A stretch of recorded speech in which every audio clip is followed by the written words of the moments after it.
Les quería contar que dentro de las cosas que estábamos pensando, estuvimos pensando con Enrique, fue poner algo de música y buscamos qué cosas representativas. Y así surgió Las aguas de marzo, de Tom Jobim y Elis Regina, que es algo que se hizo, es un encuentro de dos músicos que se hizo en el 74, años durísimos. Ellos tienen una característica ambos muy diferentes. Nosotros, bueno, volviendo al Kali Yuga, que algunos ya me dieron por la cabeza con el tema de lo delirante, también él es acuariano y ella es pisciana. Y ahí se ve la característica emocional de ella y analítica y aire de él, que se reconoce como uno de los mejores compositores de Brasil. Fue el que creó Brasil, y además muy comprometido y muy atinado.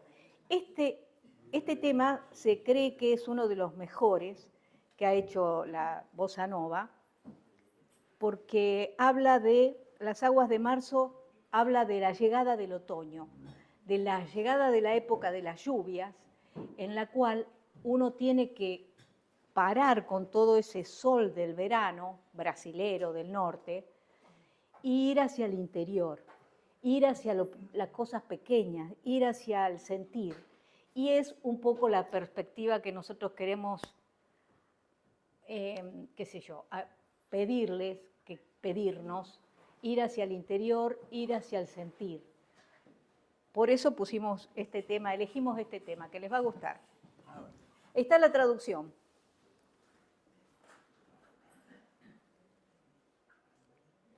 Allá arriba tenés YouTube. Ahí arriba tenés YouTube.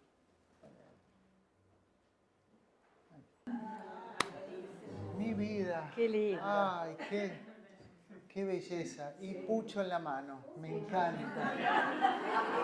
Eso es genial. O sea, esa soltura, esa libertad, ese encuentro. Esto es una meditación. Esa forma de mirarse, ¿no? De Jugar. De jugar. De decir cada palabra. Esto también lo pensamos porque decir, bueno, todo lo que nos damos cuenta, los traumas infantiles, lo que sube, lo que baja, pero las cosas pasan también. Y esa es la gran apuesta a estar en el presente. Las cosas pasan si tenemos estructura. Hacer esto, lo que están haciendo estos flacos, es dificilísimo. Primero pues son hermosos, pero tienen un saber ellos, no son improvisados. Y obtener ese swing, esa comunicación, esa soltura, que ya está así con el pucho, esa soltura, eso eso se cultiva con experiencia. Son personas que les pasaron cosas tremendas en la vida. Sí. Si no, no se puede estar así. Mira qué paradoja. Te tienen que pasar cosas en la vida para ablandarte. Si no, no te ablandás. ¿Sí? Recuerdo cuando un paciente jovencito con su mujer también estaban buscando para quedar embarazados, pero estaban haciendo los primeros intentos. Tuvieron una pérdida de semanas, pero se lo tomaron tan mal, como que habían perdido algo que les costó muchísimo reponerse, pero era claro, los médicos me dijeron, es normal, no pasa nada, sigan intentando, sigan jugando. No podían jugar. Se lo tomaron tremendo. Entonces, claro, lo que descubrimos es que nunca les había pasado nada doloroso en la vida. Nada. Habían estado todavía en la adolescencia emocional. Se casaron, se hicieron la casita, hicieron todo eso y, claro, y eso les vino, esto que decía Dora, ¿no? Les vino, cruzó. Y tuvo que aprender mucho. No sé si todavía se soltó tanto, pero tuvo que aprender mucho a confiar, porque no sabía lo que era un vínculo amoroso. Dice, siempre estuve con la misma novia, no me planteé otra cosa y ahora me viene a pasar esto. Muy jovencitos los dos. Le digo, tienen un montón de vida por delante. un montón de cosas que van a pasar. Esto es algo más, no lo tomes como algo terrible. Esto lo hace el organismo, confía en la sabiduría del cuerpo. Así como algo no prosperó, no se manifestó, ya va a ocurrir la manifestación. Esta canción me hace acordar esto. Y ese desparpajo tan hermoso, ¿no? Compartido en otro momento en donde la mirada, la piel, el encuentro tenía una cosa fuertísima, ¿no? Entonces, eso es un vínculo. Y un vínculo es la otra cara, un vínculo de amor, un vínculo sólido. Cuando encontrás a alguien que te sostiene, es la otra cara de todo lo otro, del sufrimiento, del dolor, de la devastación, de conectarse con tristezas profundas que no se resuelven. Son por estas cosas, por estas pequeñeces, por haber salido abruptamente de la adolescencia, por haber salido abruptamente de la infancia, de la época de juego, que es tan hermosa. ¿Para qué? ¿Sí? Yo veo a los chicos que van a la escuela ahora con unos mochilones terribles, con unos carritos. ¿Para qué sirve todo eso? Si nada de todo eso te sirve en la vida.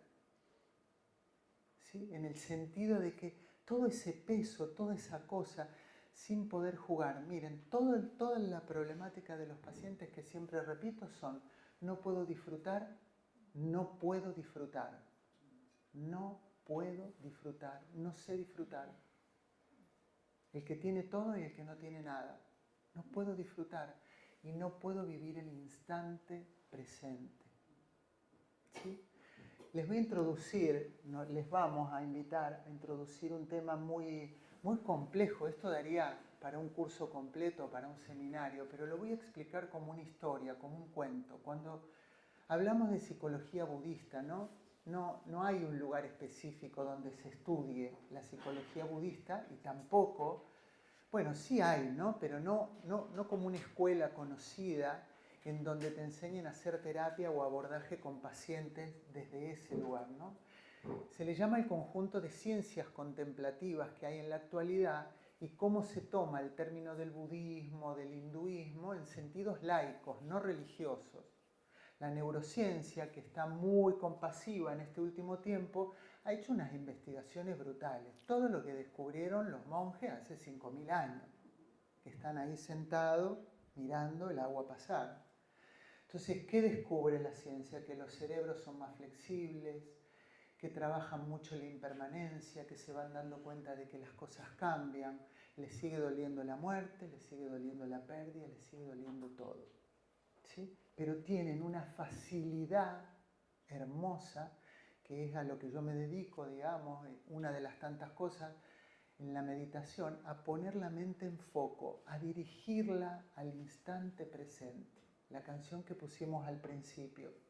Hacer del instante presente una medicina, un remedio, una planta sagrada, ¿no? Un árbol sagrado. Entonces, ese mindfulness, esa palabra que tanto se escucha hoy, que está buena porque implica esa mente, esa conciencia plena, esa atención plena, ese mindfulness, es una energía. Así como el hijo de mi paciente veía esas fuerzas de la naturaleza, cuando muchos de los que están acá vamos a los retiros de Capilla del Monte, yo les hago hacer incursiones en la naturaleza para percibir estas fuerzas. Después ellos quieren volver a la noche o al atardecer cuando yo los llevo solo y surgen miedos, ¿no? Les agarra cueque hacer ese senderito en el medio de la montaña. Si no está aquí, que vaya como abriendo el paso ahí, sabiendo que nos diga qué es lo que está pasando acá alrededor. Porque se siente en los bosques, cuando hacemos el Camino de Santiago, se siente la presencia del bosque cuando uno lo atraviesa.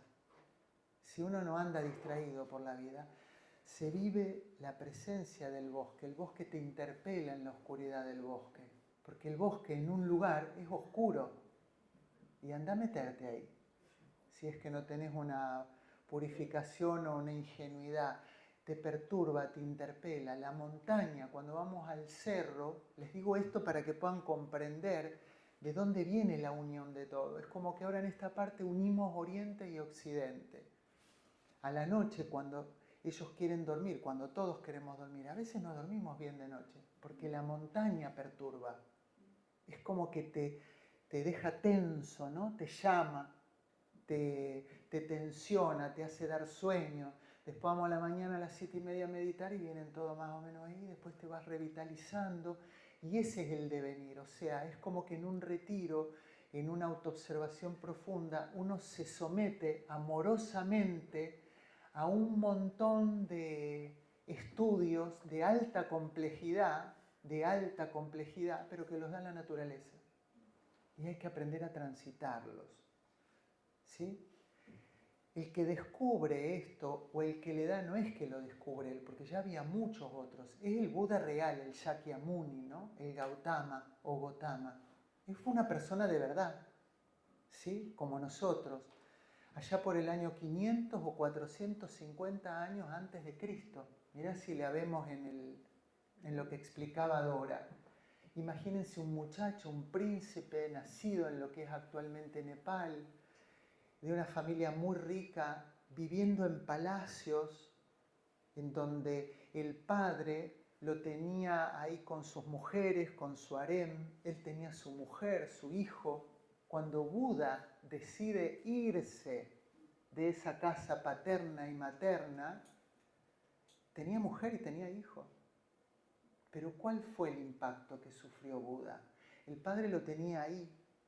¿Qué querés? ¿Querés joyas? ¿Querés casas? Tenían casas de verano, casas de invierno. Imagínense, cuando decimos casas son como mini ciudades, era el palacio, inmenso. Pero el padre no quería que Buda sufriera y nunca le había mostrado la vejez. Siempre lo rodeaban personas jóvenes, mujeres hermosas, sirvientes, comida. Nunca había sentido ninguna otra cosa que no fuera eso. Más o menos como cuando estamos en algún mundo infantil, ¿no? No todos han pasado una infancia agradable o sana, ¿sí? Entonces cuando el Buda un día le dice uno de los sirvientes, yo quiero que me lleves afuera. ¿Qué hay afuera del muro? Está la gente, mi señor, está la gente. ¿Qué gente? La gente que vive acá. Primer punto, curiosidad. Vayan relacionándolo paralelamente con mindfulness, que es lo que se les pide, se nos pide cuando vamos aprendiendo a meditar. ¿Cómo gente? Sí, gente. Hay gente distinta a la de acá. Quiero ir. No, me van a matar. Yo quiero ir. Insistencia, persistencia. ¿Sí? Bueno, yo lo voy a llevar. Entonces obran los astros, obra la naturaleza, lo saca a la madrugada y se dice que cubre un velo de malla, cubre una niebla a toda la ciudad y nadie los ve salir. Eso fue terrible para el Buda, como a muchos de nosotros cuando nos enfrentamos con cosas que no nos gustan. ¿Y qué vio? Vio gente tirada en el piso, vio muertos, vio gente que le faltaban piernas, vio gente envejecer. Y él dijo, ¿qué es eso? Eso es la vejez, mi señor. Espantado llegó, profundamente impactado por lo que veía, vio otro mundo. Y cuando volvió, algo ya no fue igual. ¿Sí? Algo se le instaló en lo profundo de su cuerpo y se empezó a cuestionar cosas. ¿Yo qué hago acá? Y toda esta gente afuera necesita ayuda, la compasión. Buda ya había estado predestinado, ¿no? Cuando él nació se había dicho que iba a tener esta conciencia, que iba a ser un gran iluminador para la humanidad. Por eso su padre quiso evitar toda esa profecía.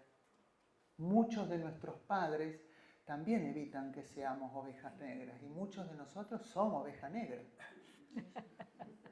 ¿Sí o no? Sí.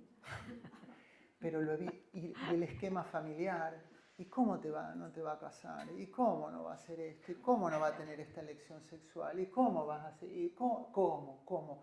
No solo los padres, el contexto.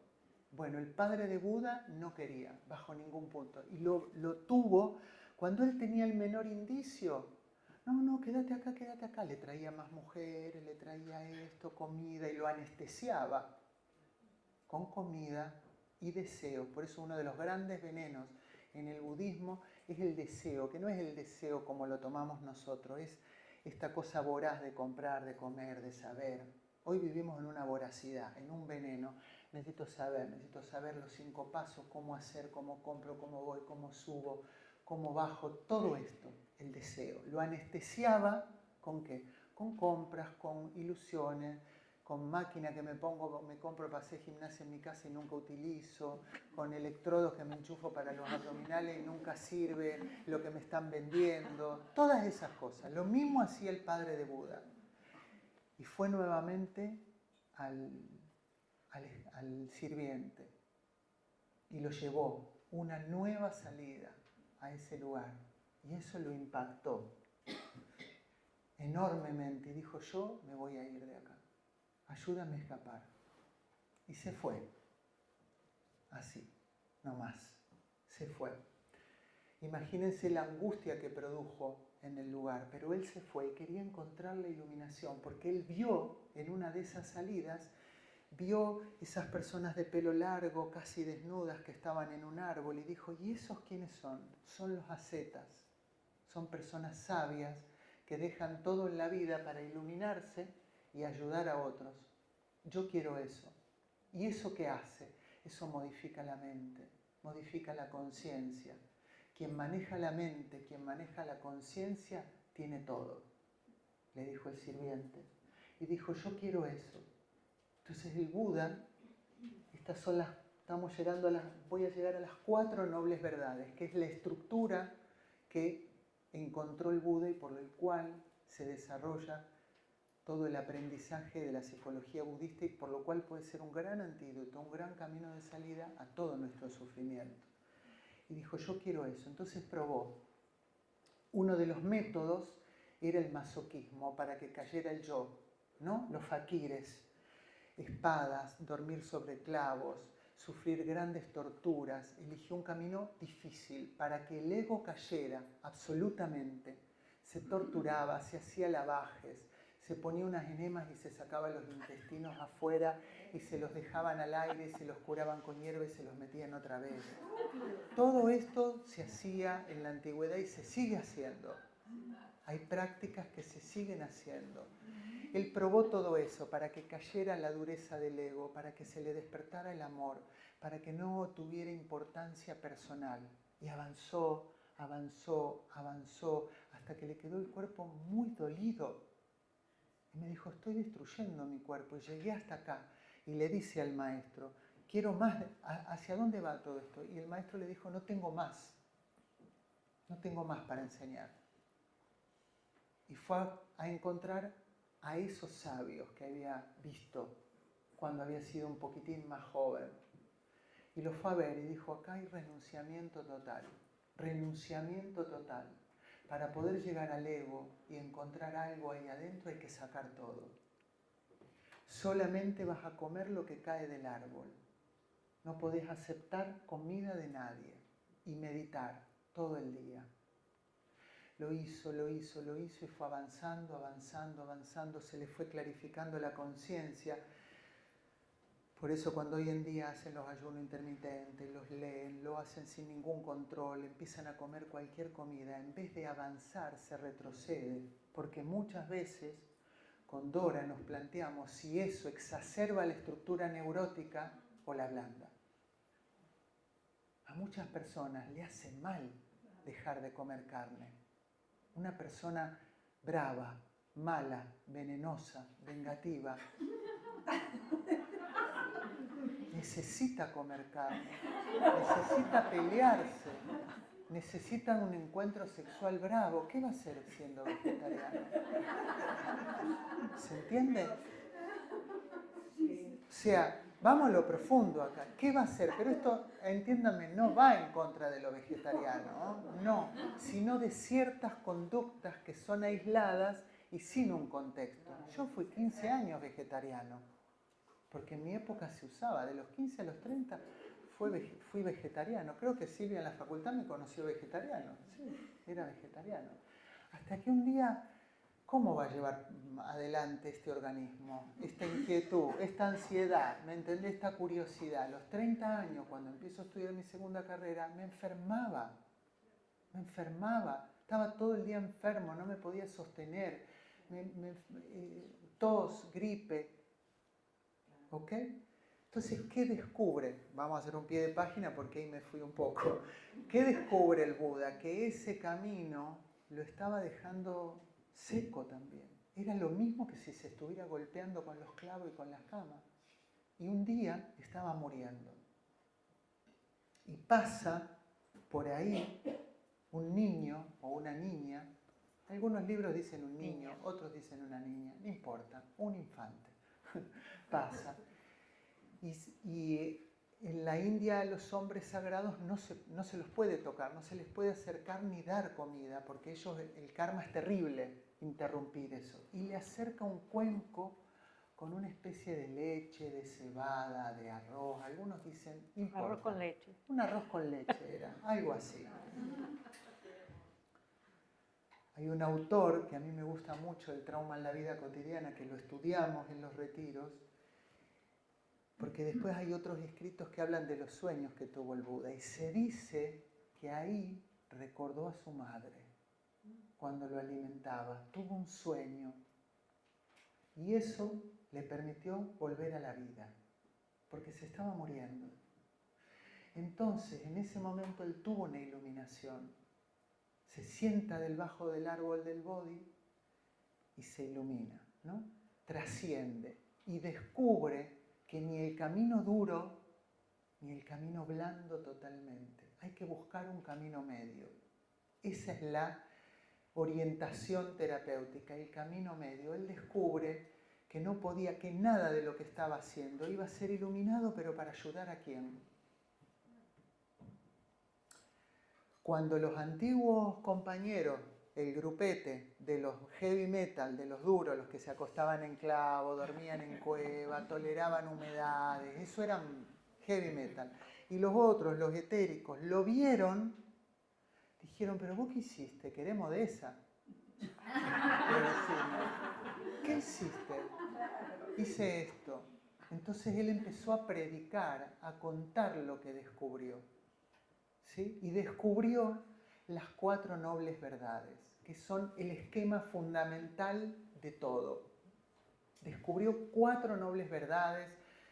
Él lo transmitió en Pali, en su idioma, luego en sánscrito. Esto se escribe luego en sánscrito, pero él no escribía, él hablaba. Estamos hablando 450, 480, 500 años antes de Cristo, ¿no? Entonces, ¿qué hace? Él empieza a contar lo que descubrió, empieza a contar todo lo que pasó en ese sufrimiento excesivo que hoy en día vendrían a representar las obsesiones, las fijaciones, las fobias, los pánicos, todas las cosas que son como muy las intensidades en las relaciones, en las palabras, en el hablar, en el contar, todas estas cosas, ¿sí? O todo lo otro, no, vamos a dejar que el universo fluya, vamos a ver el devenir, procrastinación, no hago nada, pereza total, el otro extremo, no hago nada, dejo que la cosa ocurra, que la sincronía, que a ver, claro, la vida, estar en la vida es estar en tensión entre eso que me exige y eso que me quiere aniquilar. Freud lo llamó pulsión de vida, pulsión de muerte. Yin o Yang, en el orientalismo, ¿no? La vida es tensión, la misma tensión controlada que tenía la Elis Regina cantando. Tensión, ¿sí? Si yo estoy completamente relajado, no puedo cantar. Si yo estoy totalmente histérico y quiero controlar al otro, no le doy lugar al otro. ¿Sí? Una danza. Ese es el camino medio. Él lo que descubrió es lo siguiente. Si yo estoy vivo, si nazco, si yo tengo un niño, si tengo a alguien que amo, voy a tener miedo. Porque lo voy a perder. Pónganse, háganse carne de esto. Si yo estoy en la vida y tengo a alguien que quiero, alguien que me importa, lo voy a perder. La verdad del sufrimiento. Primer noble verdad, la noble verdad del sufrimiento. Él dijo, estar en el mundo ya en sí mismo es sufrimiento. Si alguien quiere ver otra cosa, que la vea, pero el hecho de estar vivo, de haberme comprado algo y cuidarlo y que se rompa, o de tener un hijo, quienes han tenido hijos o quienes hemos sido hijos y nuestros padres nos han criado, sabemos lo que significa esto. El amor que hay, el lazo, nadie quiere perder al ser amado. Nadie. Primer noble verdad, la noble verdad del sufrimiento. ¿Qué es sufrimiento? Preocupación, neurosis, no decidir, estar sumido en una cosa que no sé ni dónde estoy parado. Hoy los pacientes llegan y te dicen, no sé dónde estoy parado, Quique, o dónde estoy parada, no sé dónde estoy, no tengo rumbo, no sé hacia dónde voy. Los que hayan pasado los 40, los que hayan pasado los 49, los que hayan pasado los 52, tenemos otras problemáticas, el paso del tiempo. Estoy seguro que alguno de ustedes ya empezó a percibir el paso del tiempo. Hace rato. La noble verdad del sufrimiento. Percibir el paso del tiempo. ¿Qué hago con eso que no puedo controlar? Entonces el Buda dijo, bueno, si hay sufrimiento, hay un origen del sufrimiento. Tengo que averiguar el origen del sufrimiento. ¿Cuál es el origen del sufrimiento? La segunda noble verdad, para que anoten. Esa es la segunda noble verdad. La noble verdad del origen del sufrimiento. ¿Qué hago con esto? El origen del sufrimiento es creer que yo estoy separado del objeto, que yo estoy separado del mundo. Yo soy ella y ella está en mí. Eso es, creer que estamos separados. Creer que hay vida y que hay muerte. Él descubrió en ese estado de iluminación la naturaleza del no nacimiento y de no muerte. No sé cómo sería la palabra en Pali, pero no es que no hay nacimiento y no hay muerte, es no nacimiento y no muerte. Todo es un continuo. La canción del principio, somos un estado, una pausa en el tiempo, un espacio en el tiempo. Esto que estamos construyendo ahora es impermanencia total, no va a volver a ocurrir nunca más. Por más que volvamos el año que viene a generar las mismas condiciones, no va a ocurrir. Aunque estemos iguales, ¿por qué no va a ocurrir? Porque somos otros. Y nos van a haber pasado cosas distintas. Y seguramente si todos escuchamos esta charla, vamos a sentir cosas distintas. Entonces él dijo, se puede resolver esto. Tengo que equilibrar la distancia que mi mente percibe entre esto y lo que yo tengo acá adentro. ¿Qué pasa si acorto la distancia de la realidad? ¿Qué pasa si me veo unido a la naturaleza, al mundo, al devenir, al viento? Yo soy todo. No hay nacimiento y no hay muerte. Son ciclos, son ciclos, son ciclos.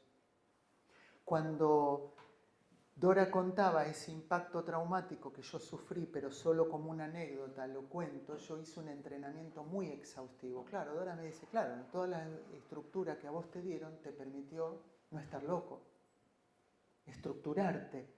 Y después, toda esa formación académica le dio mucha letra y mucho contexto a todo eso que yo venía, pero todo eso que se despertó en mí de alguna forma, yo veía a todos los desencarnados, a todos los muertos, sentía todo lo que las personas sentían, era totalmente empático. Hoy la ciencia descubre esa resonancia empática a través de un área cerebral que se hiperestimula con un trauma. ¿Vieron? Si ustedes han sufrido un golpe, si han sufrido algo traumático en la vida, ¿vieron que uno queda como abombado? Y a veces los colores cambian, como que se siente el sonido más fuerte, como que se sienten los colores más brillantes, puede durar fracciones de segundo. ¿Lo han sentido alguna vez? Estoy seguro que sí. Uno queda como en un estado de, como si estuviera drogado. Eso lo genera el cerebro. ¿Para qué? Para salvarte del impacto. Encapsula con sustancias, hoy se sabe, específicas, áreas para que todas esas neuronas que tuvieron que conectarse bruscamente dejen de percibir tan derecho la realidad. Lo que a mí me pasó no es más ni menos que no es un don, o sí, puede ser tomado, pero el hecho de ver todos los muertos, de ver las personas que morían, saber quién se iba a morir, ver las personas que iban caminando por la calle tal cual la película, ir a un velorio y encontrar la gente que me quería hablar, que me quería decir. Imagínense un adolescente sintiendo esto. Yo sé que a muchas personas les pasa lo mismo. Lo que pasa es que no lo pueden hablar. Claro, cuando llegué y la conocí a la Kubler-Ross a los 21, y ella decía, hay que estar directamente con los moribundos, sí, eso ya era moneda corriente para mí. La persona, o las personas, pero la directora que me instruyó era una alemana, fíjate vos, que consumía cosas antroposóficas, obviamente, los medicamentos de Veleda, productos de Veleda. Claro, pero yo tenía 17 años. Anna Bloch, alemana. Ella me enseñó a qué hacer con todo esto, ¿no es cierto? Que es lo mismo que le pasó al Buda, bueno, ni comparar, ¿no? Pero como algo que se abre y que te hace vivir el mundo no separado. Entonces ella me dijo, esto no puede continuar por mucho tiempo porque el cuerpo no lo resiste. Vos tenés que aprender a cortar la canilla. Tenés que aprender a cortar cuándo ver y cuándo no ver, cuándo oír y cuándo no oír, ¿sí? Porque es peligrosísimo si no. Y esto es lo que investigó el Buda. Averiguar el origen del sufrimiento es saber tolerar que hay cosas que van a pasar, pero que no desaparecen, que están bajo otra forma, bajo otro contexto. Se puede cultivar, se aprende todo esto, se aprenden las habilidades corporales y se aprenden las habilidades mentales para profundizar en esto, ¿no? O sea, entender cómo ante una dolencia que vos tengas, una pérdida, una enfermedad, algo, puedas trabajar sobre el origen del sufrimiento y desidentificarse del objeto, aprender a soltar. Pero aprender a soltar no es que no me importe nada, de hacerme el fantasma.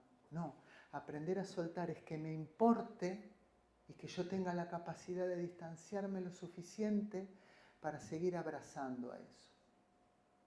¿Sí? ¿Qué es lo que enseñó Kubler-Ross? Conciencia.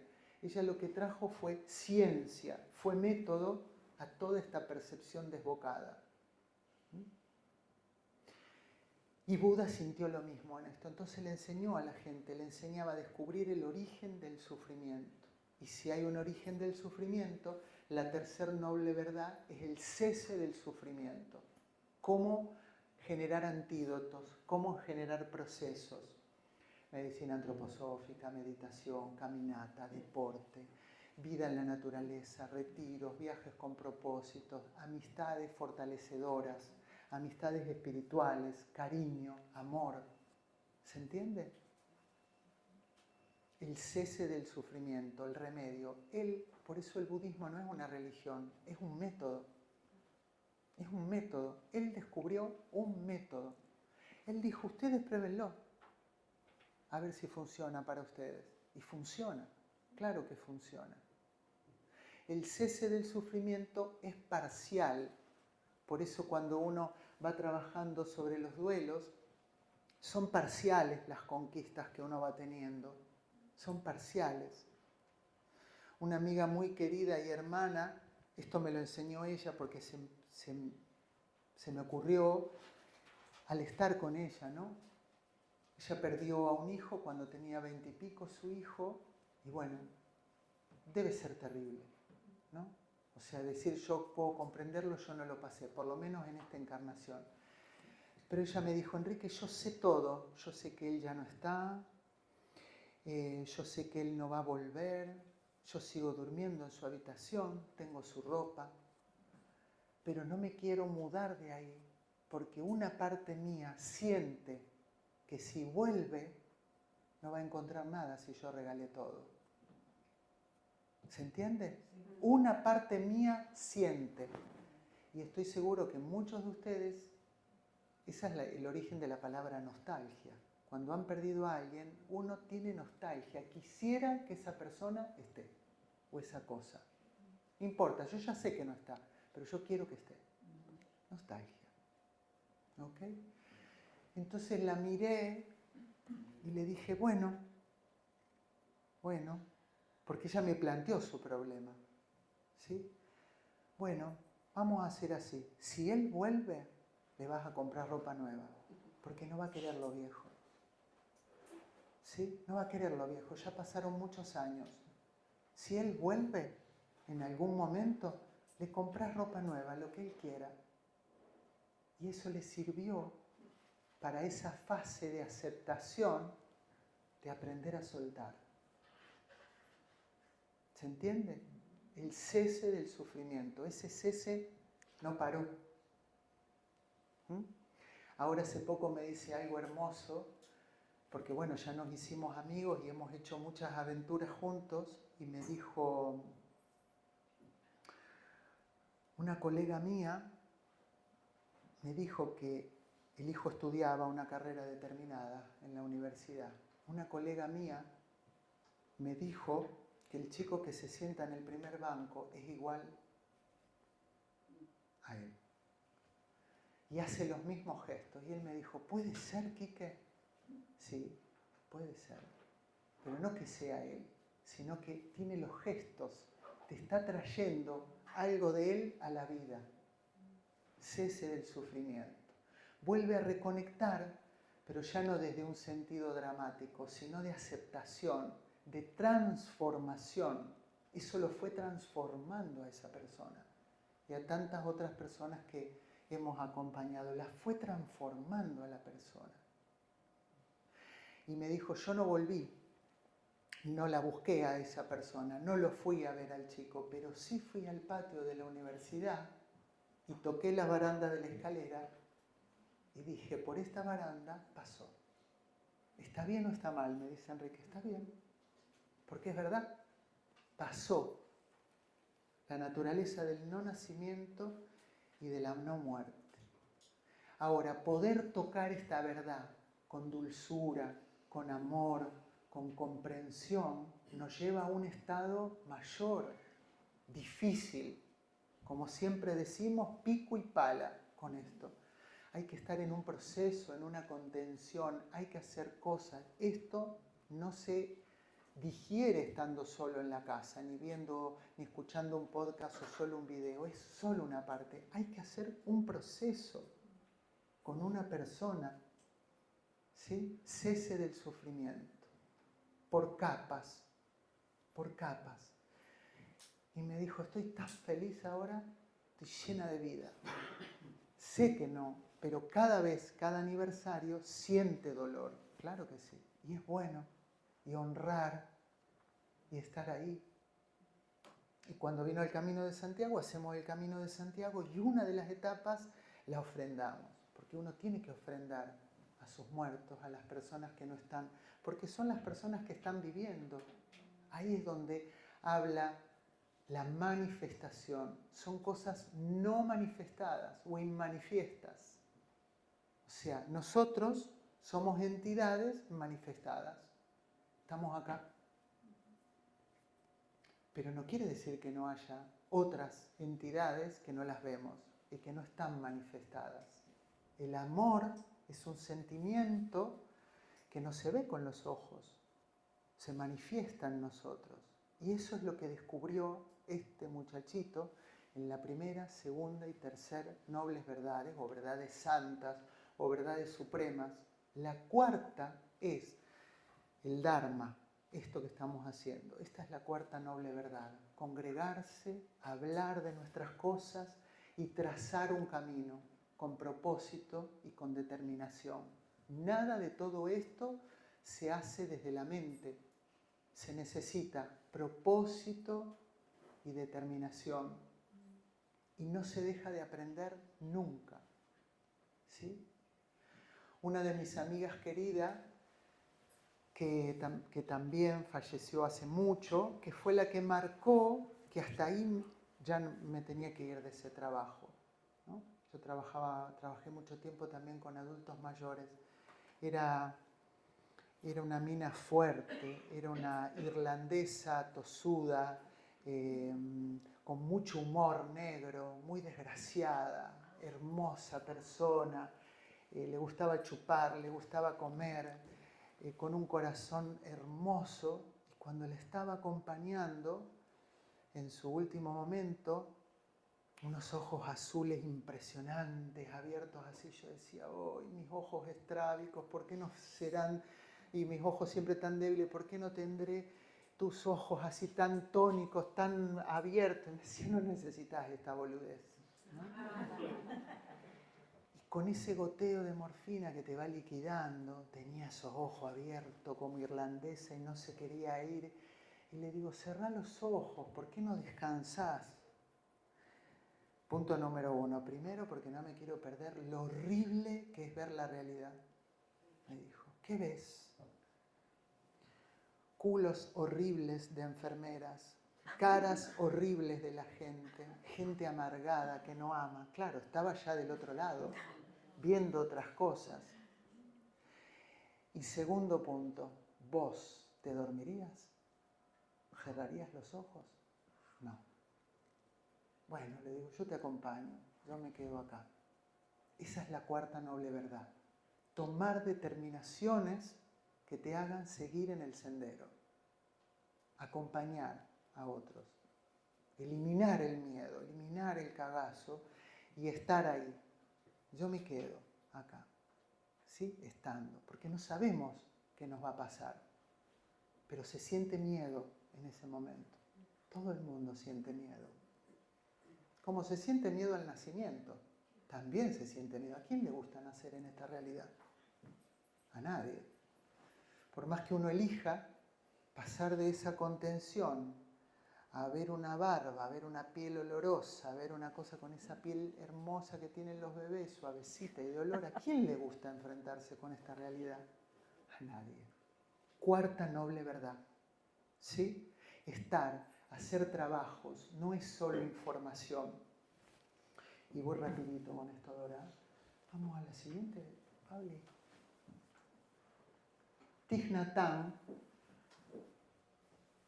un picadito, porque todo esto puede ser para un curso, para un seminario, para un picadito, una degustación, ¿sí?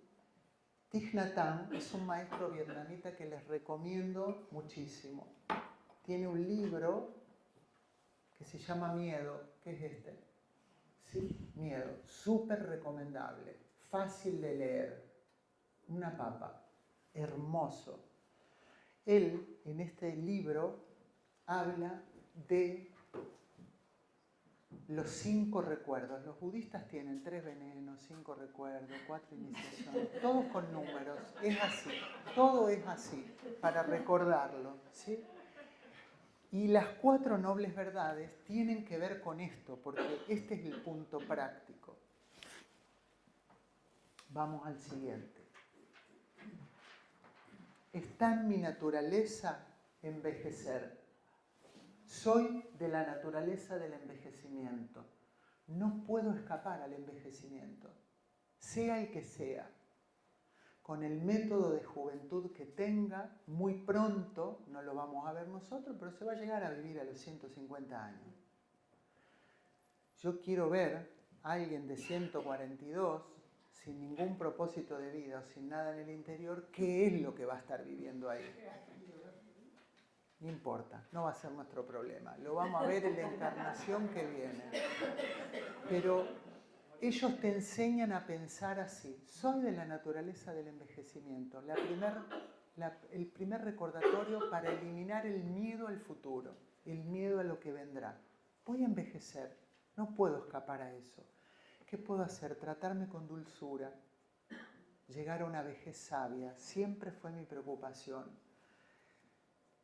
Si tuve que canjear el miedo a la muerte, ¿Sí? ¿Se acuerdan inicialmente? ¿Qué haría este niño inquieto? Yo tengo que construir una buena forma de llegar. O sea, no es lo mismo llegar lúcido que no lúcido. Hay que tener una buena vejez. Hay que llegar sabios.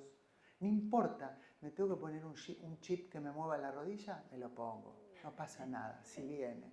Una operación para ver mejor, lo que sea. Pero lúcido, con conciencia y con compasión. Yo si me tengo que prolongar la vida porque me están poniendo cosas para seguir siendo compasivo y ayudar a la gente, yo lo hago. Si ese es el propósito que me mueve. No sé si voy a lograr iluminarme, pero me voy a divertir más. Voy a estar menos preocupado por mí mismo. Este es el recordatorio. Estar menos preocupado por uno mismo. Ausencia de importancia personal. Eso te garantiza un pasaporte de felicidad. Ausencia de importancia personal. Se te cae la piel, tenés arrugas, se te caen las lolas, no, tonificate, trabajate, medita, hace esto, estate activo, no pasa nada. ¿Sí? En la siguiente encarnación va a haber algo mejor, un cuerpo mejor. ¿Ok? ¿Por qué? No necesito adscribirme a ninguna religión. Lo creo, ¿por qué? Porque practico mindfulness. No estoy fuera de la realidad, estoy con la realidad. Ayudo a la gente. El segundo, está en mi naturaleza enfermar. Soy de la naturaleza de la enfermedad. Soy de la naturaleza de la enfermedad. No hay nada de malo en enfermar. No hay nada de malo en toda la gente que se autodenomina hipocondríaco. No hay nada de malo. Lo único que tiene que aprender esa persona es a tolerar. Cerrar la canilla. Lo que me enseñó la maestra alemana. Cerrar la canilla. Que no te toque tanto la vida. Que no te toque tanto el miedo. Que lo puedas sentir, pero no tanto. Soy de la naturaleza de la enfermedad. Está en mí enfermar. ¿Sí? No puedo escapar a la enfermedad.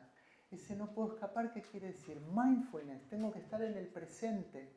Tengo que utilizar la energía del presente. Me quedo acá, sintiendo. Vamos al otro. Está en mi naturaleza morir. Soy de la naturaleza de la muerte. Hoy Dora abrió diciendo esto. Soy de la naturaleza de la muerte. No puedo escapar a la muerte. Los budistas dicen que en el momento de morir es en el que mayor vida hay.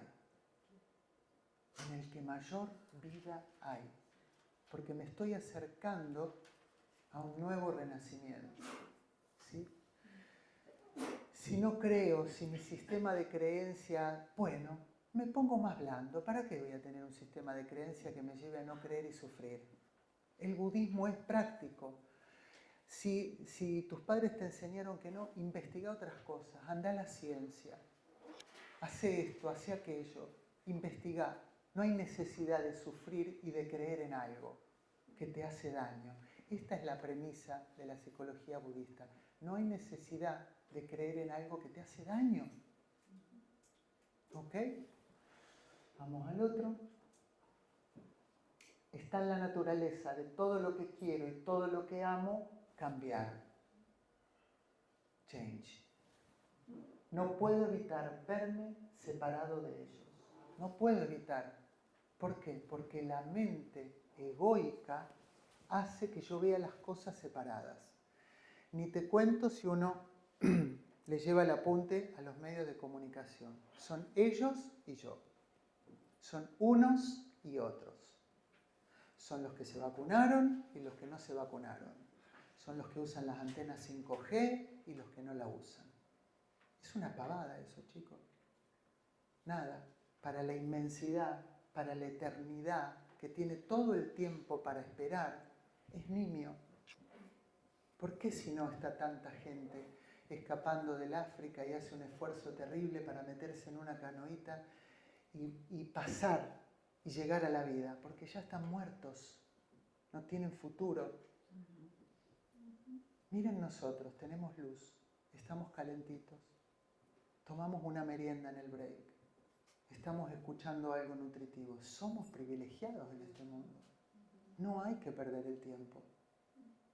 Todo va a cambiar, pero es preferible que cambie con conciencia, sabiendo lo que estoy haciendo y no sufrir. Y honrar mi propio sufrimiento.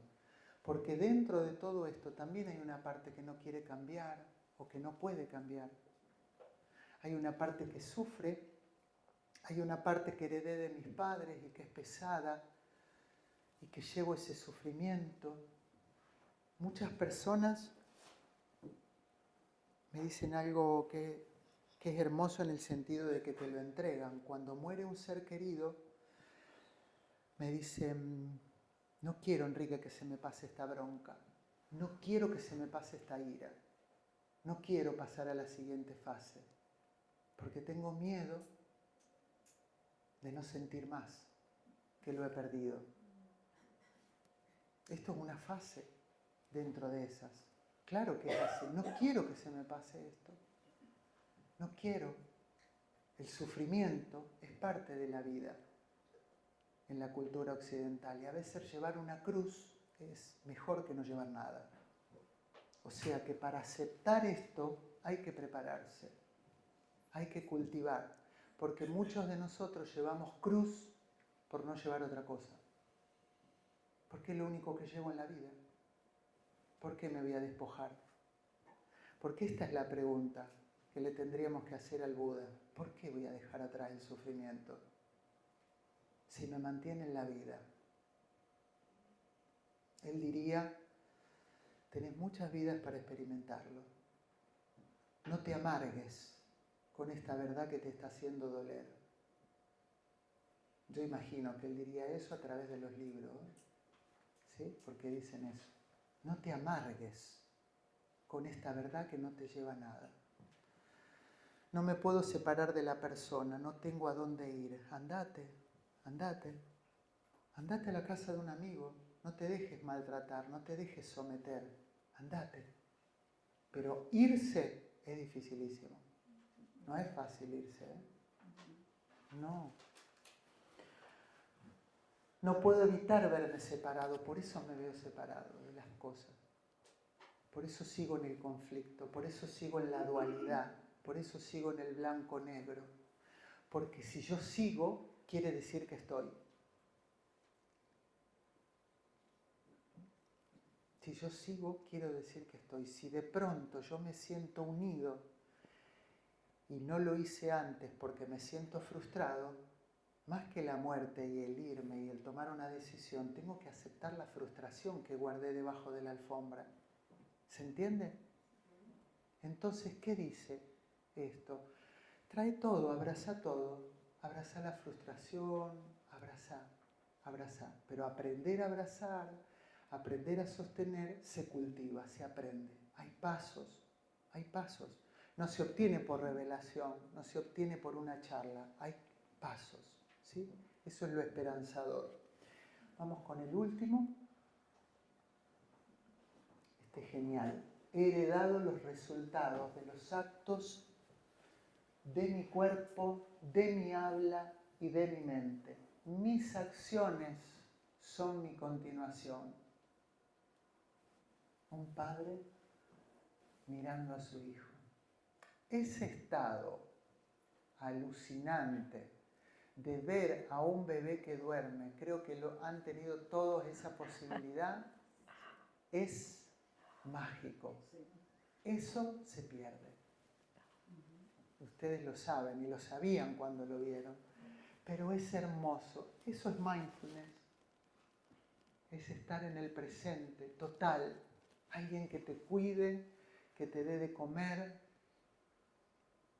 que piense en vos, que te espere, que no haya separación.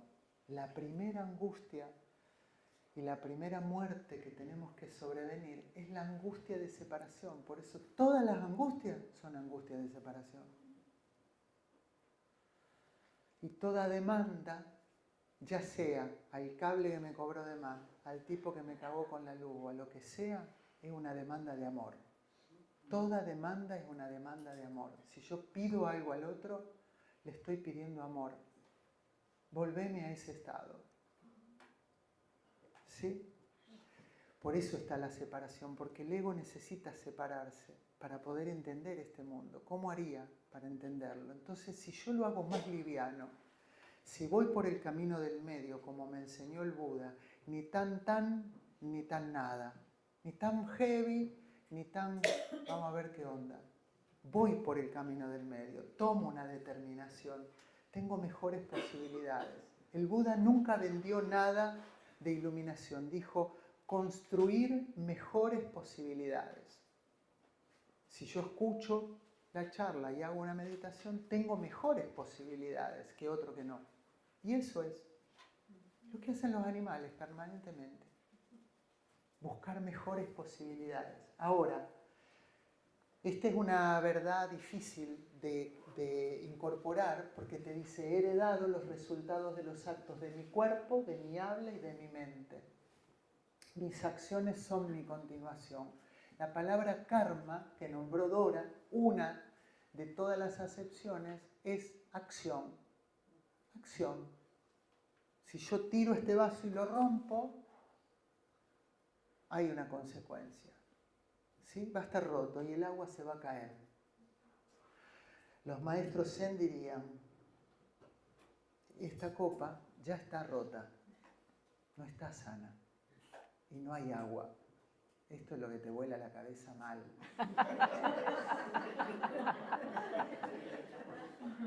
Ellos dicen, sí, ellos dicen así, esta copa ya está rota. Esa copa ya está rota. Ya ocurrió. ¿Cuándo ocurrió? ¿En el futuro o en el pasado? Está ocurriendo. Eso es dificilísimo, lleva años. Más que comprenderlo, se pasa por el cuerpo. Años, meditando, estando en el retiro, y dice, ¿para qué hago esto? Para nada, para contemplar. Entonces uno se va sacando capas de impaciencia, capas de intranquilidad, capas de ansiedad, capas de querer saber para qué me va a servir esto. Capas. Y simplemente uno aprende a estar con el otro. A estar. Lo que Kubler-Ross decía, estar.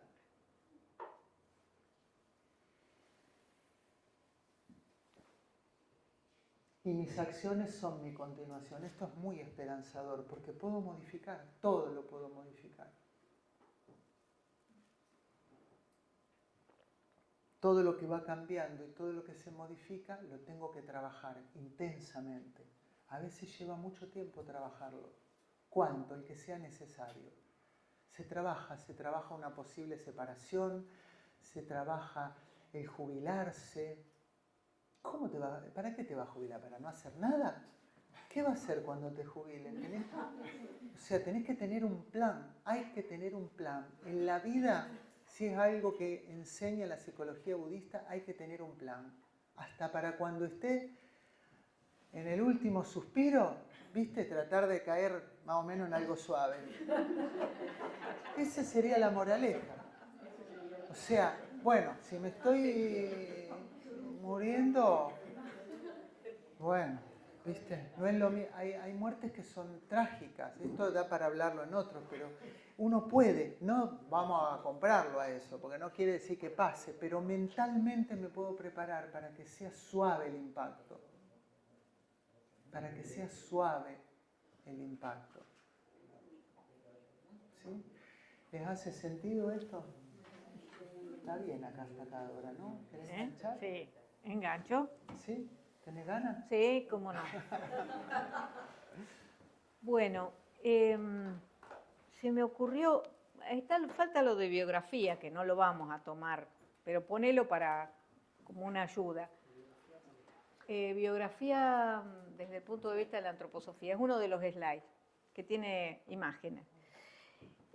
Yo en realidad quisiera comentarles algo que quise decir con lo del Kali Yuga y ahora quisiera profundizar porque hay muchas almas científicas acá, hay muchas personas que se han desarrollado en el análisis profundo, no solo de lo biológico, sino también de lo social, desde un punto de vista científico. Y la ciencia parece que se llevara mal con lo que no se llegó a descubrir todavía, con aquello que no está comprobado, bajo un método comprobable que es muy matemático y muy analítico. Entonces, para esa ciencia, la luz, por ejemplo, que hace que nosotros estemos vivos y que nos hace parte de la vida a cada uno de nosotros, no se analiza. Nosotros no analizamos que si un día no tuviéramos más sol, no tendríamos vida. Ni las plantas, ni los animales, ni nosotros, nadie. Por lo tanto, ese sol, que es un astro, en parte nos guía y en parte no lo podemos negar como presencia. No está analizado dentro de los cánones del modelo científico analítico de la vida cotidiana, pero existe, como existen los planetas y existe el más allá de aquello que no vemos, que el modo científico todavía no llegó a descubrir cómo es, pero lo va a descubrir. Por ejemplo, si nosotros solo tenemos fuerzas de la gravedad, ¿por qué las plantas crecen? Si la fuerza de la gravedad tira para abajo, porque hay otras fuerzas que tiran para arriba. Y esas fuerzas que tiran para arriba no están en el análisis todavía. Pero así como esas cosas no se cuentan y no se ven, también existe el más allá. Y el más allá, lo que yo quise decir con el Kali Yuga, es que está un poquito más acá. Entonces, a muchos de nosotros se nos mueren personas muy queridas. Y nosotros remixamos el vínculo que teníamos con esa persona que murió. Y vamos entendiendo, esto me quiso decir mi vieja, o no la entendí el momento que estaba viviendo, porque ahora yo estoy más grande y puedo entender eso. O su necedad, no pude entender que estaba alienada y por eso se la agarraba conmigo. O sea, siempre el más allá y el más acá, esa persona que se fue y esta que está, estamos ligados. Hay una ligazón que todavía no le pusimos ni pi, ni un nombre, ni una fórmula científica, pero eso existe. Y hay un montón, eso que decía, los pibitos que ven las fuerzas de la Tierra.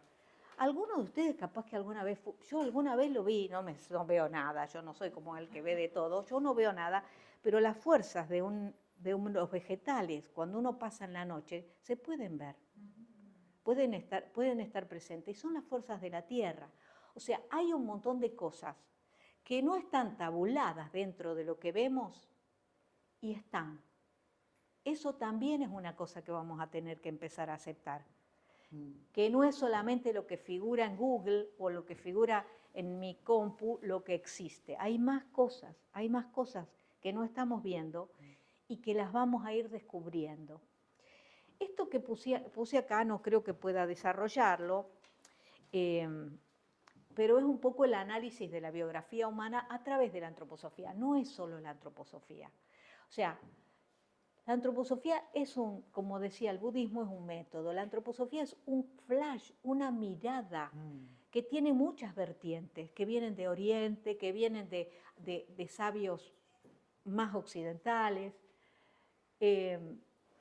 Pero es muy interesante, alguna vez lo vamos a poder desarrollar, porque nos hace entender cosas que nos van pasando con el paso de los años. Por ejemplo, el primer septenio, si uno tuviera que decir qué fuerzas tiene el primer septenio, si tuviéramos que analizar astrológicamente, el primer septenio tiene las fuerzas de la luna, que se hincha y que da agua y que cada vez se relaciona más con las mareas a medida que va pasando el ciclo, etcétera, etcétera. El niño es un globito de agua y el niño va conformando su cuerpo de 0 a 7. Para la antroposofía, de 0 a 7, se las hago cortita, el niño tiene que estar lo menos intelectualizado posible, lo menos analítico respecto a la cifra, al número, a los deberes y obligaciones del ser humano, y etcétera, etcétera, para que para que sus órganos y su psiquis y su cerebro se conformen adecuadamente, porque esas mismas fuerzas que está utilizando para ponerse sano, para ser, son las que después va a utilizar para pensar. Son fuerzas, no las vemos, pero hay fuerzas que nosotros no vemos. Algunos se dan cuenta que hay fuerzas, hay personas que cuando se te acercan, quedas recansado. Hay lugares, te vas a Lisi. Yo 2 veces en mi vida fui a Lisi, una vez por emergencia y la otra dije, nunca más, porque hay tantas cosas que el cuerpo es como que se desvitalizara, es demasiado. O sea, hay cosas que no vemos, pero que pasan. O sea, no le quiero poner el nombre ni ser la experta en energía, no, para nada. Pero tomar en cuenta, no intelectualizar al niño. Listo. De 7 a 14 se forma el alma. Ahí viene la parte aire. Ahí está eso. Formo mis ritmos. El niño joven, empieza a ser joven, se empieza a formar como ser en relación a los otros y está viendo, mi viejo dice mentira, ya lo descubrí.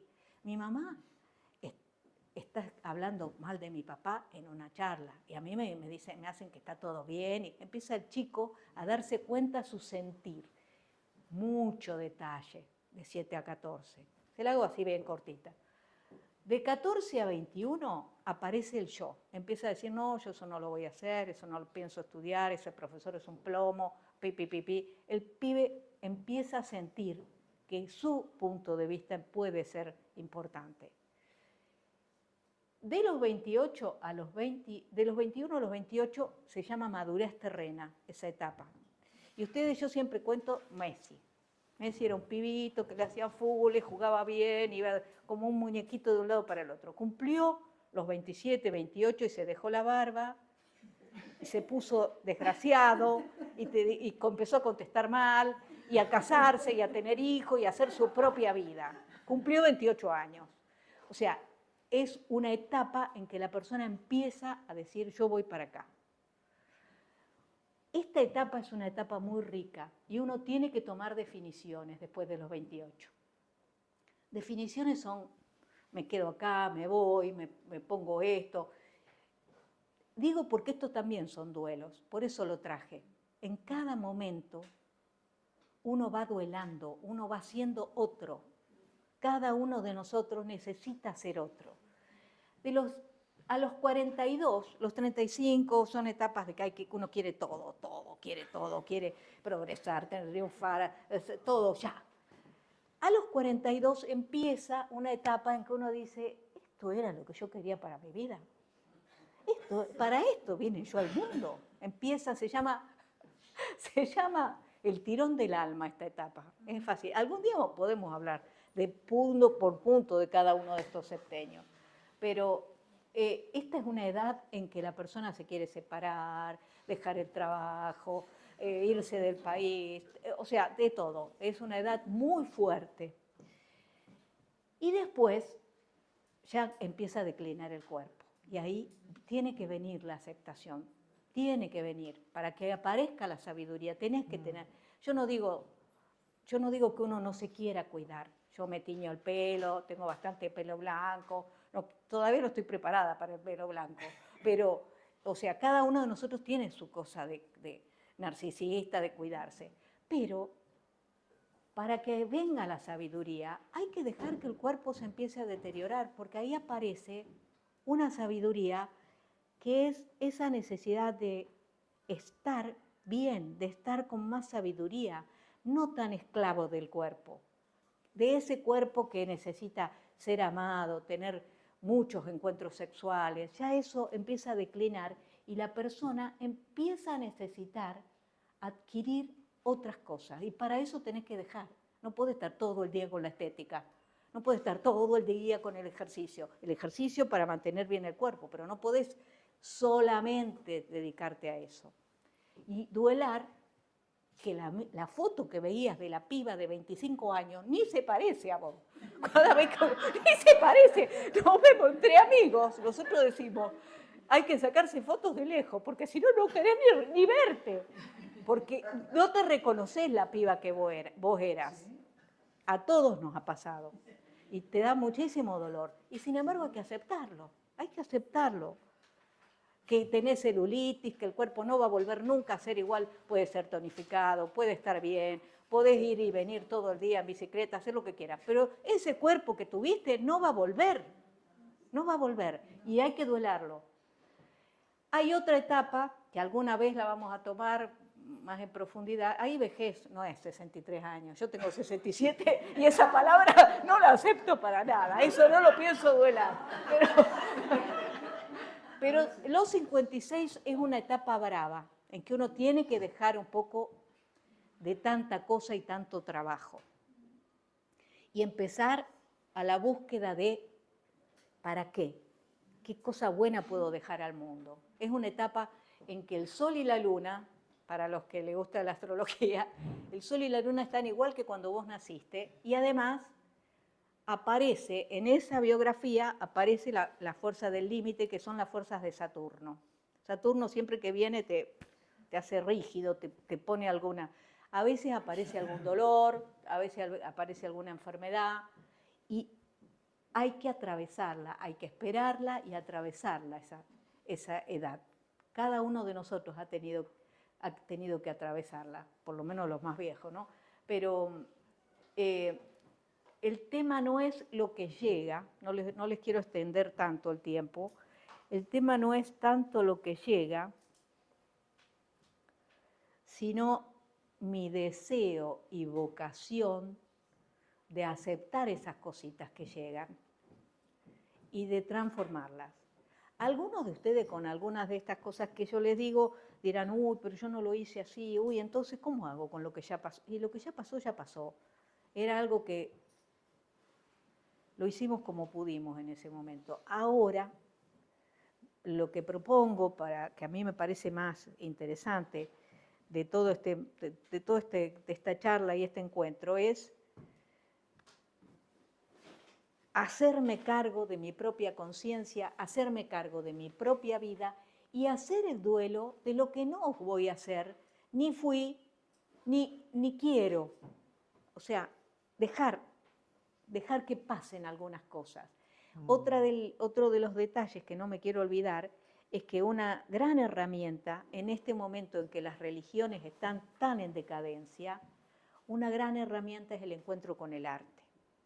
El arte es una bocanada de alegría y de amor puesto en alguna acción. Entonces, aprovechemos todas las virtudes o aptitudes que tenemos para que eso también nos ayude a estar más conscientes y más comprometidas con nosotras mismas, con nosotros mismos. Bueno, y creo que nada más, porque la hicimos muy larga. No. Sí. Te quiero proponer algo, que Sí. hagamos una pequeña meditación, ¿Cómo no? pequeña, como para llevar a la práctica algo de esto y hacemos como unas reflexiones finales. No sé Sí, si me vos interesan las reflexiones que puedan si hacer no, eso, sí. si vos tenés anotado algo y si No, ya yo está. tengo un punteo también, después de la meditación, que me gustaría así como hacer una degustación para lo próximo, que es muy interesante entender que cuando hablamos de transformación personal, uno tiene que trabajar mucho sobre la aceptación, porque, claro, ¿cómo es que hacemos todo esto? Dora recién cuando hablaba de la biografía, bueno, en los retiros hacemos permanentemente como estructura un trabajo de la biografía sin nombrarlo de esta forma. Pero hacemos un trabajo profundo, yo ofrezco hacer un trabajo muy profundo sobre llevar fotografías y hay personas que han llevado 10 veces las fotografías de sus familias, de sus hermanos. Entonces uno va aprendiendo a resignificar momentos y darse cuenta de momentos. Personas con un profundo trabajo interior se han dado cuenta de que no estaban tan amargadas como creían de niñas, de que sus padres no eran tan malos o tan distantes como creían. Entonces uno empieza a ver ahí. ¿Cuándo uno empieza a ver? Cuando tiene un trabajo de años, ¿sí? Años, procesos, 3 años, 1 año, 5 años, 10 años, empieza a ver, porque claro, ¿de qué forma se descubre todo esto que vamos hablando? Con práctica. Hay que llevarlo a la práctica, ¿sí? Hay que llevarlo a la práctica y al cuerpo. Hay que trabajar sobre la respiración muchísimo, consciente, para recuperar todo eso que dijo Dora, de 7 a 14. Claro. Hay El que ritmo. el ritmo. ¿Sí? No, no es cualquier hora la meditación, no es cuando vos tenés ganas, no es cuando te sentís mal o tenés insomnio para ir a dormir. Sí, sirve, pero también sirve que vos te propongas amorosamente ponerte un horario, pertenecer a un grupo y hacerla en comunión con otros. ¿Se entiende? Eso es lo que sirve, volver al ritmo. Necesito entrar en contacto con lo fluido. ¿Cómo se hace eso? De los 0 a los 7, con ese líquido, con esa bola que decía, con lo lunar. Bueno, no tomando las cosas tan seriamente.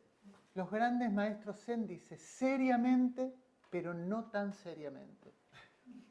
Seriamente, pero no tan seriamente. ¿Cuánto meditamos? Bueno, un rato.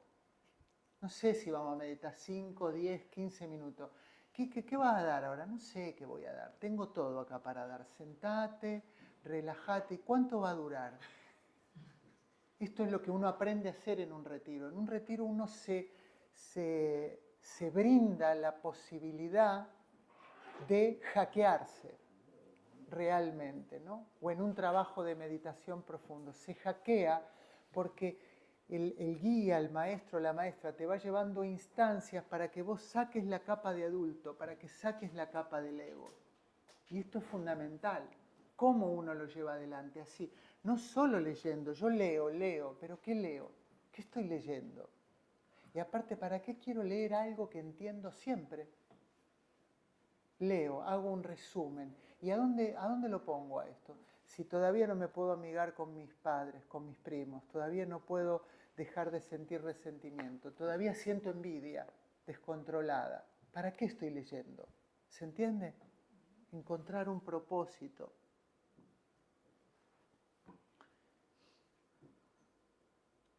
Vamos a hacer una pequeña práctica. Una pequeña práctica. Incluso le vamos a pedir a Caro que apague esa luz.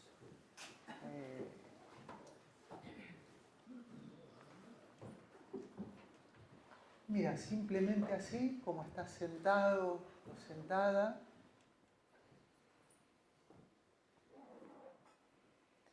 incluso podés cerrar los ojos o bajar la mirada y respirar. Incluso podés dejar, si tenés la cartera o el celular, dejarlo ahí abajo un minuto, de no tener nada, quedarte libre.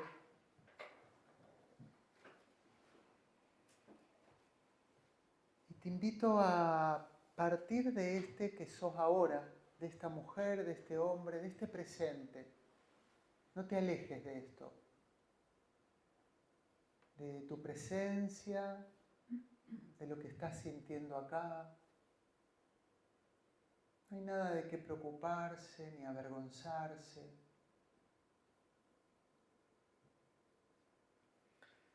Y al mismo tiempo, mientras te vas teniendo como adulto o adulta que sos, permitite evocar a tu niño o niña interior, como conectarte con tu esencia, con ese yo más profundo.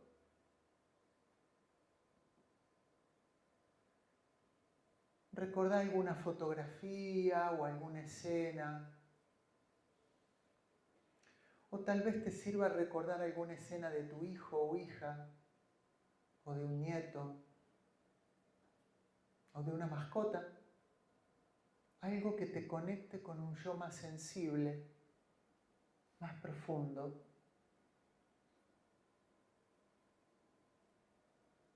Y notá la diferencia que hay. Andate un ratito a esa parte más sensible. Imagínate, si te lo permitís, zafarte un poquitito más, hacer algo más jugado.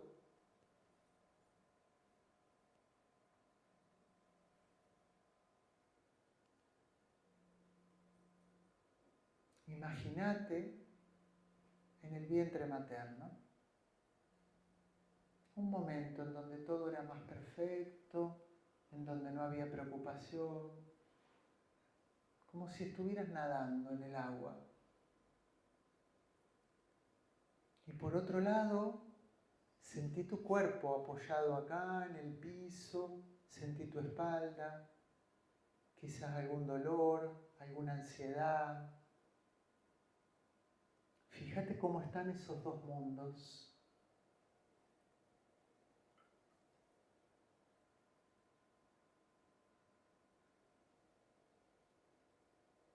Fíjate cómo se puede ir de un lugar al otro sin dramas.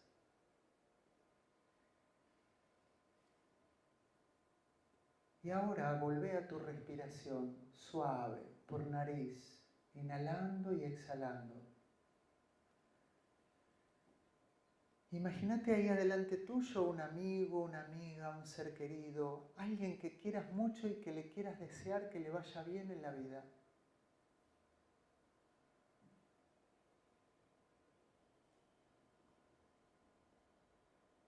Y a esa persona que tenés ahí adelante, imaginás o sentís que le estás diciendo en el silencio de tu mente las siguientes palabras.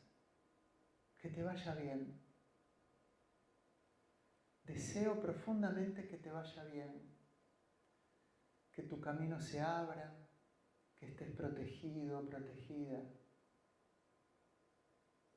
Ojalá te vaya bien, querido amigo, querida amiga, querido amor, querido hijo, hija. Ojalá estés bien donde estés, donde te toque estar. Estés bien y estés a salvo.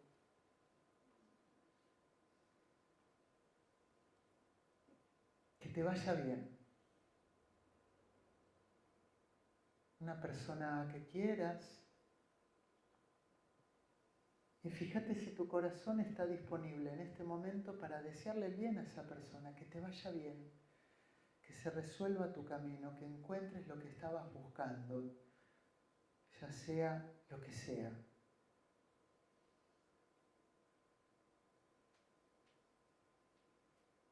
Y por un momento permitite sentir amor para esa persona, mascota o situación. Amor.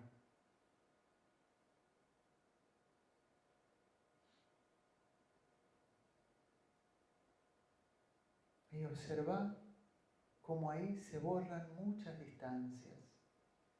Y amigate con esas distancias. Está todo más cerca y está todo bien.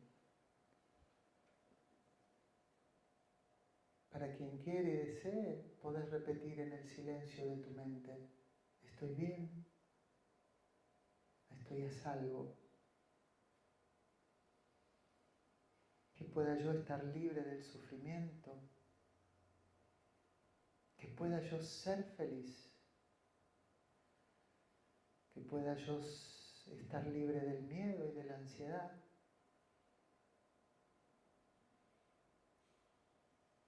Y que pueda vivir la vida con alegría.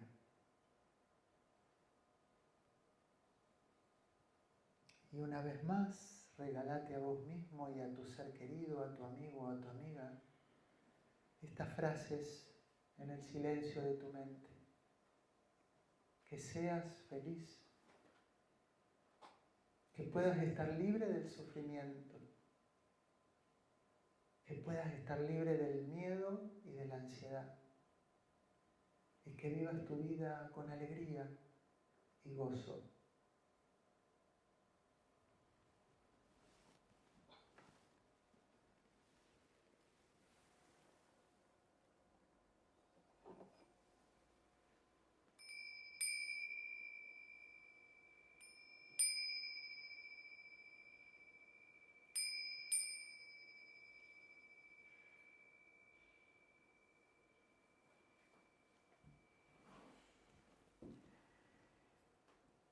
Y a tu tiempo, lentamente, podés ir abriendo los ojos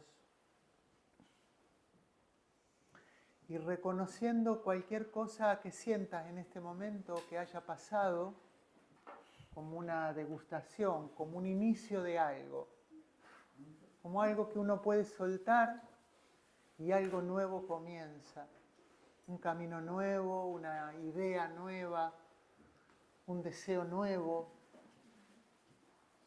algo nuevo, ¿no? Algo sano, algo vivo. Conectar con esto, con lo que estuvimos hablando, estar con lo vivo. Hoy algo nuevo va a comenzar y algo que tenía que salir va a quedar atrás, seguramente, porque lo hace la mente cuando va tomando conciencia.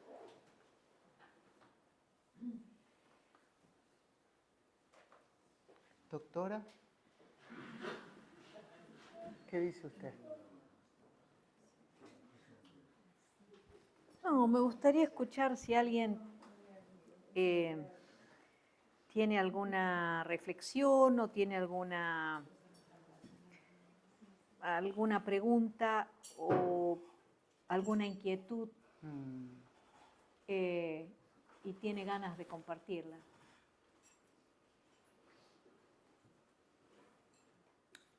Quizá algo que te llevaste, algo que desees preguntar y no necesariamente hay que responderlo ahora, sino que sirve como reflexión, algo desde el sentimiento, ¿sí? ¿Me puedo empezar? Para mí, ¿puedo hablar en voz alta? Sí, mira, como para que tenerlo en la mano. Ah, bueno, no sé usar esto. Ahí, tenerlo en la mano nomás. Bueno, para mí este encuentro fue maravilloso. Vine sin saber a qué venía, porque no conocía a ninguno de los dos. ¿Se escucha? No, yo prefiero hablar así. Pero eso tenerlo en la mano, no pasa nada. Ah, bueno. Perdón. Bueno, yo vine sin saber a dónde venía. Vine porque una amiga me dijo que tal vez esto me iba a gustar y la verdad me encantó. Es increíble la afinidad que siento con ambos. Estoy, bueno, como todos, estoy bien al final, en la parte bien espiritual. Entonces es como que me identifican un montón de cosas de las que hablamos, agradecer estos espacios, me dan ganas de hacer un retiro, el camino que ya pensaba hacer algún día y hacerlo en un ámbito así de tanto afecto. No conozco absolutamente a nadie de los que estamos acá y sin embargo siento como que fuéramos muy afines. Y bueno, agradecer mucho este espacio y una pregunta que quería hacer porque me quedó una, no es duda, sino algo que soy muy parecida a tu historia, de esto de ver lo invisible y todas esas cuestiones, en un tiempo bastante anterior al tuyo, con mucho conflicto, pero hay una cosa que vos contaste hoy sobre la nostalgia, ¿no? ¿Qué es la nostalgia? Es eso de querer algo que ya no es. ¿Y cómo se puede ser niño y tener nostalgia siendo niño? Eso es lo que es una cosa que siempre me pregunto. Era muy niña y tenía nostalgia de algo que... ¿De qué? ¿De otra vida? ¿De qué? De ese... Siempre tuve esa inquietud. Porque nostalgia teóricamente tenemos los grandes. Yo con la vida me fui respondiendo un poquito, pero no me animaba a decirlo, bueno, pero ahora ya está. Yo creo que lo que es esa nostalgia de la totalidad que somos, porque somos una totalidad. Y cuando venimos acá nos sentimos algo muy chiquito y separado. Pero yo era muy chica y sabía que no pertenecía a mi familia, que mis padres podrían ser geniales, pero no entendían nada de lo que era la vida, por lo menos mi vida y mi mirada. Y tenía nostalgia de lo que yo ahora podría llamar mi familia cósmica, no sé, el todo, el pertenecer, esa luz inmensa que somos todos, ¿no? Creo que fue así. Sí. Gracias. Qué pregunta, por favor. Es para otro. No, Toma nota. Es otro Mirá, retiro. es otro retiro. Dos cosas. Los niños y los adultos y todos sentimos un gran miedo que es ante la inmensidad, ante las cosas que están interconectadas. Por eso no podemos evitar estar separados. ¿Se acuerdan de ese recordatorio? No podemos evitar estar separados. porque sentimos un impacto grande cuando sentimos esto. Y los niños y las niñas, todos pasan por esta etapa, sienten la inmensidad. Como no la pueden abarcar, a veces rompen cosas, se van hacia su mundo, juegan. Esto es una parte, esa nostalgia por la inmensidad. Son recuerdos de encarnaciones pasadas. O sea, cuando al Dalai Lama le intentan hacer entender algunas cosas, porque él como referente o la psicología budista, digamos, cosas que se nombran en Occidente, en Oriente no. No existe la palabra culpa en tibetano. No existe como tal. Entonces, para ellos hablar de esto es común, esto que vos estás sintiendo. Dirían, sí, es lo que recuerda tu alma de encarnaciones pasadas. Pero bueno, vamos a llevarlo a la ciencia, a lo que está descubriendo ahora. Esto se puede saber hoy en día, sí. Los niños, las niñas sienten una nostalgia por recuerdos que son intrauterinos y que esto lo vemos mucho practicando rebirthing, que es otra de las técnicas que hacemos, ¿no? Que es una respiración consciente muy específica y que estos se pueden accesar a estos recuerdos. Es más, haciendo sesiones de rebirthing, se pueden accesar a recuerdos en el momento mismo de la gestación. Se puede ver el momento de la gestación. Ahora te paso. Y otro punto, la nostalgia que sienten los niños o que quizás sentiste, no lo sabemos, pero es por palabras no dichas por los padres, por abrazos no dados, por situaciones que la madre vivió con esa pareja que no siempre quiso o tuvo otras fantasías. A lo mejor nuestra gestación o nuestro nacimiento, la madre sufrió una depresión o no quiso tener eso, ese bebé de ese hombre. Hay muchos secretos que no lo sabemos, ni los tendríamos que saber tampoco, no hace falta. Ahora toda esta cosa desmedida por averiguar qué es lo que hicieron toda la gente, no va esto, chicos. Esto hay que hacer un stop, porque hay secretos que no deben ser revelados, que la naturaleza los guarda en la profundidad de su oscuridad. Y así las cosas crecen. Entonces, muchas veces los hijos vivimos cosas de nuestros padres, conflictos, situaciones que no son reveladas en lo aparente, porque el niño vive un manto ilusorio y no lo sabemos y se siente esa nostalgia. No sabemos eso. También hay una naturaleza propia de cada niño que se va desdibujando con el ambiente. O sea, el niño, la niña, traen un ser, que es ese ser, que viene con esa característica. Si ustedes miran a los ojos un bebé, cuando empieza a mirarte, te dice un montón de cosas que después se le van. Empieza a parecerse más a lo que corresponde, pero traemos alguna cosa que todavía no sabemos exactamente qué es, pero todos somos diferentes. Mariela, ¿no? Solo para que salga la grabación y prende la luz, por favor, gracias. Sí. Qué bueno, la luz. Artificial. No, quería aportar en relación a esto que decías de la meditación, de esa meditación que te lleva a recuerdos intrauterinos. No conozco esa meditación que vos acabás de decir. Yo tuve una experiencia en una cueva ahí en Rishikesh, en la India, donde yo entré con un maestro, decían que se podía estar máximo 1 hora y media ahí adentro. Yo estuve 2 horas y cuarto y conecté con mi propio nacimiento. Yo tenía alguna información de mi nacimiento por mi madre, que yo sí pregunté y pregunté y pregunté. Y ahí conecté con el sufrimiento de mi nacimiento. Cómo fue, cómo casi me ahogo, lo terrible que fue salir. La salida de la cueva fue la salida del útero, porque esas cuevas son úteros, representan úteros, y fue muy, muy fuerte, muy fuerte. No conozco esa meditación que vos, después te voy a pedir información sobre esas meditaciones, pero no sé, solo el ambiente me hizo conectar con eso. ¿Mm? Nada más. Toma, pasale, así sale en la grabación. Pasale ahí.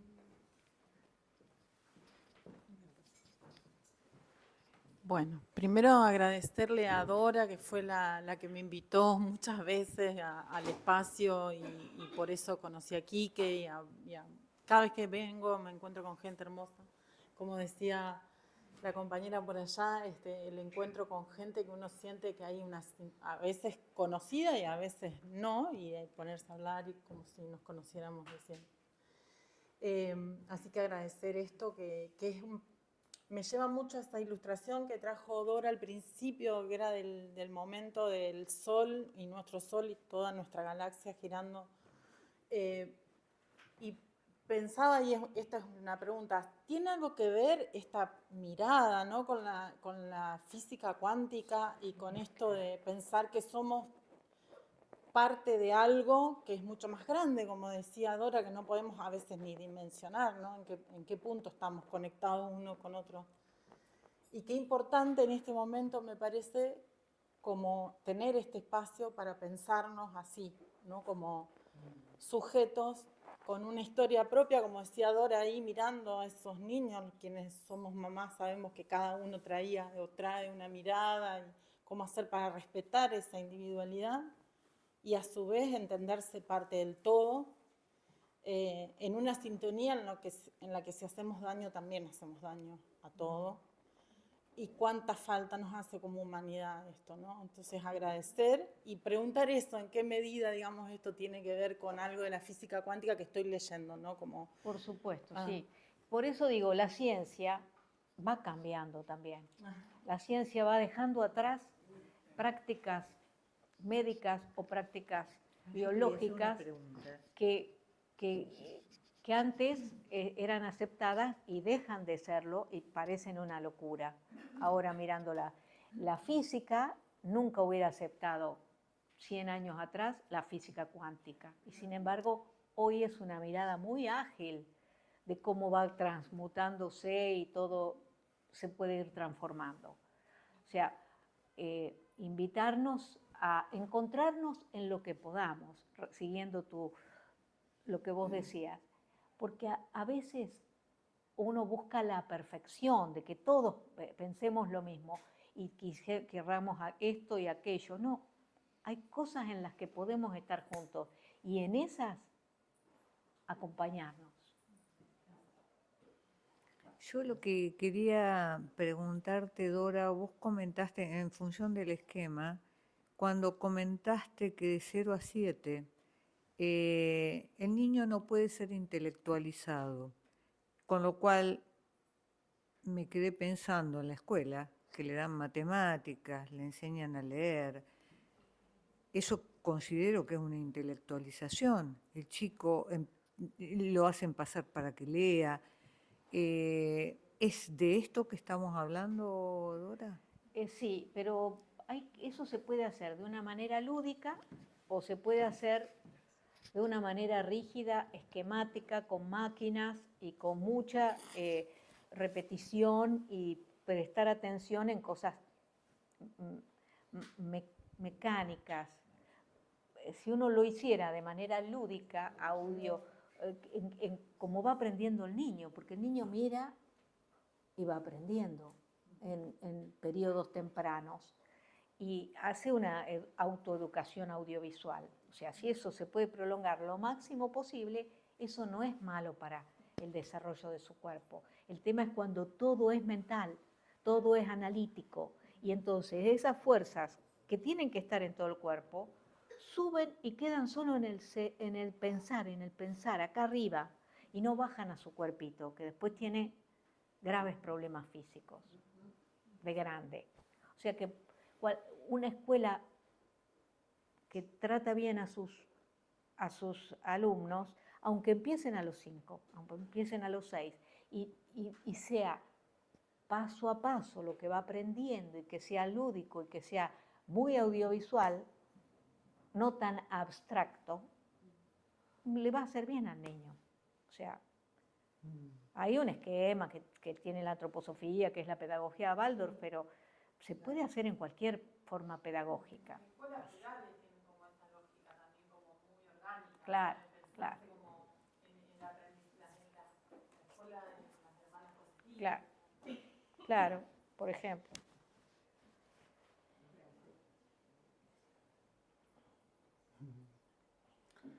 ¿Alguien que quiera comentar algo de lo que sintió en la meditación o en lo que se estuvo hablando? Fíjense cómo todo varió hacia el nacimiento y no hacia la muerte, ¿eh?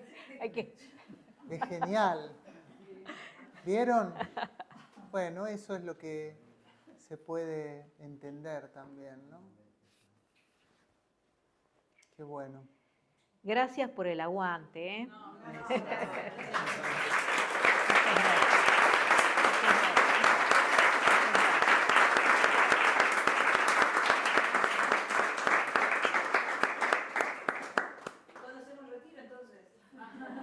Y el año que viene. El año que viene. En mayo del año que viene ahora. ¿Quieren que saquemos una fotito grupal así?